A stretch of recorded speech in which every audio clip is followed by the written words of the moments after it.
Awesome. Thanks so much. Hello, everyone. My name is Madi Rifkin, and I am the CEO and co-founder of Mount. We are a software platform that allows you to rent anything at any time to anyone.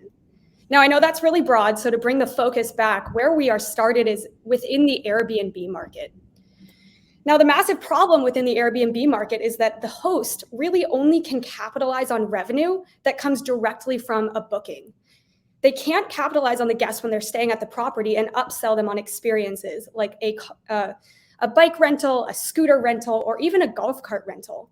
But on the flip side, 83% of travelers are actively paying for these upsells. They don't just want a place to stay, they want to experience the local culture and cuisine. And so they're actively going to go to that rental shop next door to get that bike rental. So there's $9.2 billion being left on the table that Airbnb hosts simply cannot access. So Mount built them the platform to allow them to do so. It's a software platform that can take any toy that's in your garage, if you're thinking your bike, your scooter, your golf cart, and it turns it into a rentable amenity. It gets listed, similar to an Airbnb listing, but on the Mount platform, on our app. And when the guest shows up with the Mount app, they can see everything they possibly could rent. They even pay for it and start and end the rental within our app. Now, Mount is unique because we make offering amenities easy. First, we offer the transactional app. So instead of what they do right now, which is chase the guest down and try and ask for their Venmo, all payments happen through the Mount app. Second, we offer an insurance policy. So Mount, the host, and the renter are all insured during that amenity rental. Lastly, every asset that gets listed on our platform is GPS tracked. So that host has the peace of mind that if they list their golf cart, they know exactly where it is at all times of the day. Now, the Airbnb market is massive. It's a $115 billion industry, but when you look at the amenity portion and what properties are right for that, Mount's initial target market is $1.3 billion.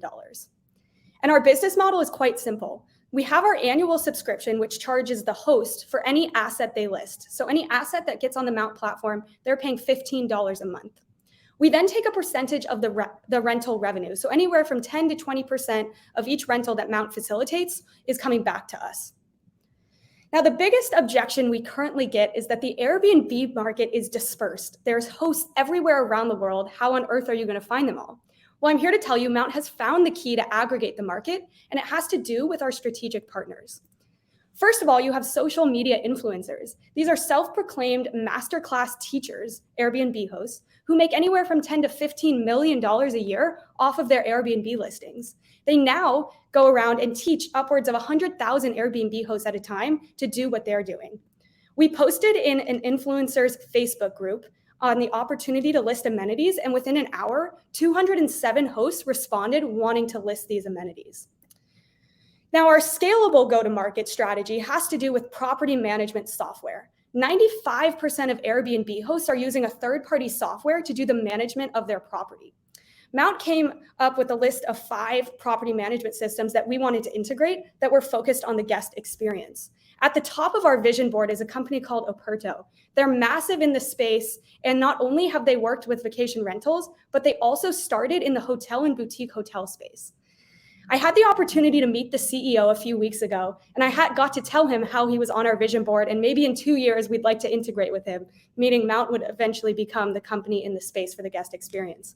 Well, as it turns out, Mount happened to be on Operto's vision board. They were actively seeking and looking for a guest experience platform like Mount and didn't know how to offer amenity rentals. So needless to say, that integration is underway and will be going live in the next Q1, probably towards the end of it. And we're not stopping there. What Mount figured out is that pretty much every piece of private property is operating in this gray space. They either want to increase their guest or tenant experience, but they don't know how. So we're not stopping in hospitality. We have the opportunity to go into the office space, the multifamily space, even retail, and outfit all of these properties with Mount amenities. Now, the Mount team is quite unique. We come from both the hospitality world as well as the micromobility world and combine the both to create Mount, which is taking the shared economy to the next level. So thank you so much for listening. Our raise is currently open. The terms are set. So if you'd like to come chat about that, you can see me after at the table. Thank you so much, and happy to answer any questions.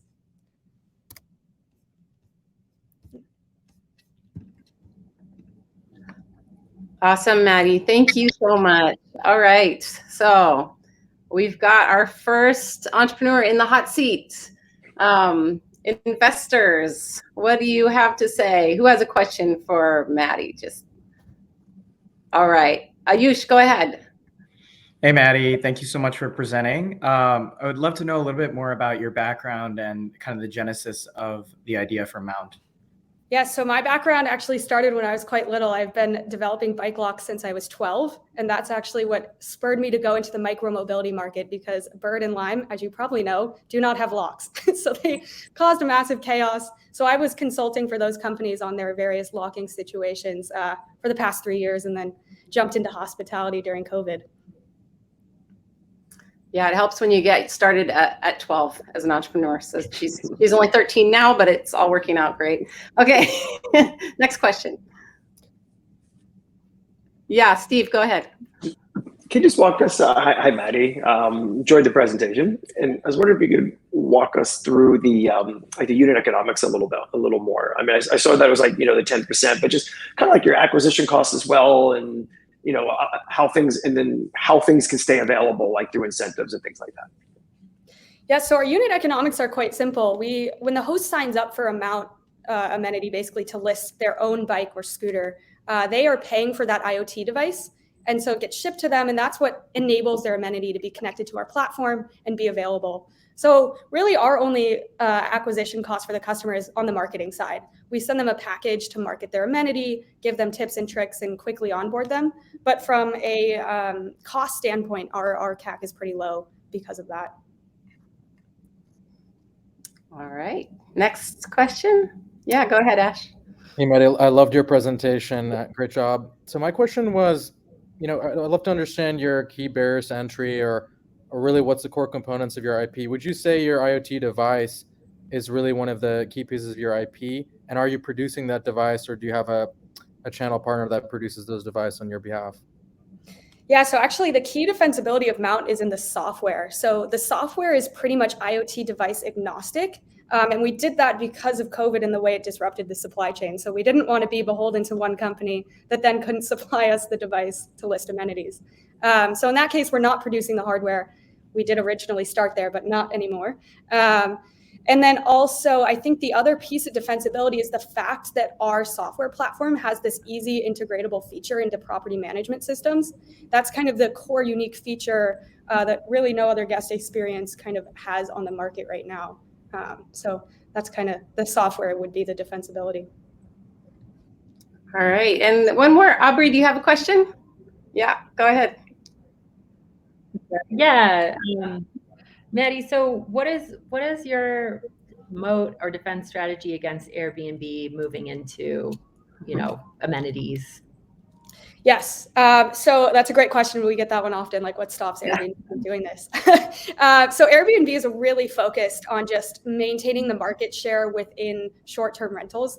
As you saw, Verbro and all of them are kind of encroaching. So one, they just don't really have the opportunity to go into these amenity rental space. But second, I think Mount's unique background coming from both micromobility and hospitality is what has allowed us to create this platform. And it includes asset tracking. We had to curate a specific insurance policy for this type of amenity rental. And the only reason we were able to do that was because of the connections we brought from the micromobility industry. So I think there's a lot of things stacked on Mount that are creating that defensibility that Airbnb just wouldn't have the bandwidth with. I'd say the more likely thing is that Airbnb in 5 years would want to buy us, or they would just completely integrate our software platform into theirs. All right, so we're going to look forward to that purchase by Airbnb. Thank you so much, Madi. You guys can step off stage, and we'll have our panel off stage as well.